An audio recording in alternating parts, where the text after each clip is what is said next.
दोस्तों, मैं आज लेकर आया हूँ एक सच्ची घटना की कहानी। मैंने देखा कि दुनिया में कहीं न कहीं घटनाएं होती रहती हैं, कभी गांव में, कभी घर में, तो कभी बाहर।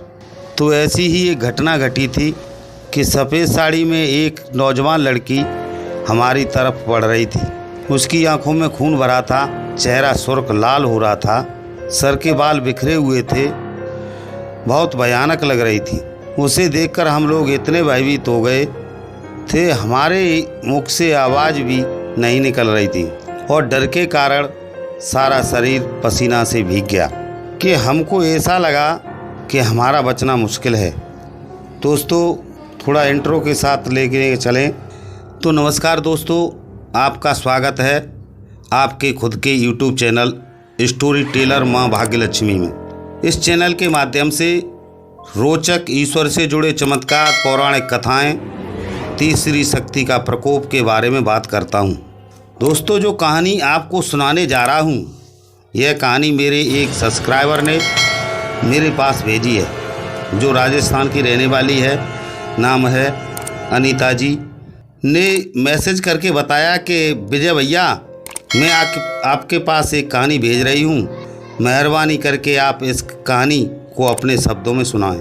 यदि आपके पास भी कोई ऐसी कहानी है तो आप उसे मेल कर सकते हैं और चैनल सब्सक्राइब कर लीजिए, जिससे आगे आने वाली कहानी सबसे पहले आपके पास पहुंचे। दोस्तों, कहानी शुरू करता हूं। यह कहानी राजस्थान के ही एक छोटे से खोरा श्यामदास गांव की है। कहानी बहुत ही दुखित और रहस्यमयी है। इस गांव में एक पुरानी हवेली थी जो भूतिया रहस्यों के लिए मशहूर है। इस हवेली में बहुत ही दुखित घटना घटी थी जो बहुत ही रहस्यमयी है। दोस्तों, सन 1947 में जब हमारा भारत देश आज़ाद हुआ, तब इस हवेली का मालिक सुरेंद्र सिंह ठाकुर अपने परिवार के साथ रहता था। पर सुरेंद्र सिंह के अंदर एक बहुत बड़ी बुरी आदत थी। वह काले जादू पर विश्वास बहुत करता था। उसने एक तांत्रिक को साक्षात्कार किया था, जिसने उसे अमरता का वरदान दिया था।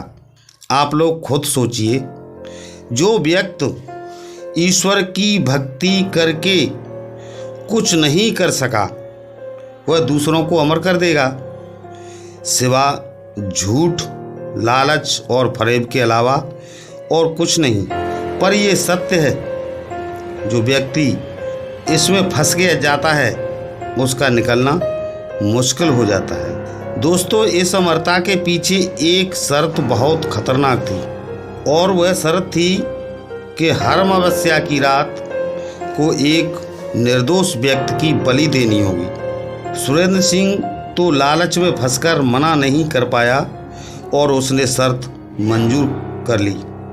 दोस्तों, जो इंसान इन तांत्रिकों के चक्कर में फंस गया, तो समझ लीजिए उसका, अब क्या बताऊं, पक्का विनाश है। उसने इंसान की बलि ही क्यों बताई? किसी भी पशु की बलि चढ़वा सकता था, वह भी तो निर्दोष होते। विनाश काले विपरीत बुद्धि, ये सिलसिला कई सालों तक चलता रहा। गांव वालों को चीखने चिल्लाने की आवाज़ें आती थीं, परंतु डर के कारण कोई अंदर नहीं जाता था और न कोई मदद कर सकता था। यदि लोग डर को त्याग कर एक साथ मिलकर जाते, तो शायद किसी की भी जान नहीं जाती। वह ढोंगी तांत्रिक भी कुछ नहीं कर पाता। एक रात ठाकुर की बेटी राधिका ने भी ये सच्चाई जान ली और अपने पिता को रोकने की कोशिश की, तो उसने अपनी ही बेटी की बलि चढ़ा दी। झूठे लालच में अपनी ही बेटी को मार दिया। राधिका की आत्मा आज भी उस हवेली में भटकती है। जो इस हवेली में जाता है वह वापस नहीं आता। सन 2020 में गांव के कुछ जवान लड़कों ने सोचा कि ऐसा क्या है इस हवेली में, जो इस हवेली की तरफ न जाता है और न जाने देता है। इसका पता लगाना होगा। लड़कों ने हवेली का रहस्य जानने के लिए शाम के समय कैमरा लेकर हवेली में गए। शुरुआत में तो सब कुछ ठीक था, पर जैसे ही रात बढ़ी, कुछ अंधेरा हुआ, तो बहुत अजीब सी घटना होने लगी। अचानक ही एक जोरदार चीख सुनाई दी, जैसे कि किसी ने किसी पर हमला किया हो, और कैमरा बंद हो गया। अगले दिन गांव वालों ने उन लड़कों को हवेली के बाहर बेहोशी की अवस्था में पाया। जब वे होश में आए तो उन्होंने बताया कि हमने देखा कि सफ़ेद साड़ी में एक लड़की हमारी तरफ आ रही थी। उसकी आंखों में खून भरा था। हमें लगा कि हमारा बचना मुश्किल है।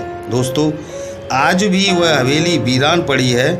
राधिका की आत्मा न्याय पाने के लिए आज भी हवेली में भटक रही है। तो दोस्तों, ये थी आज की कहानी जो आपको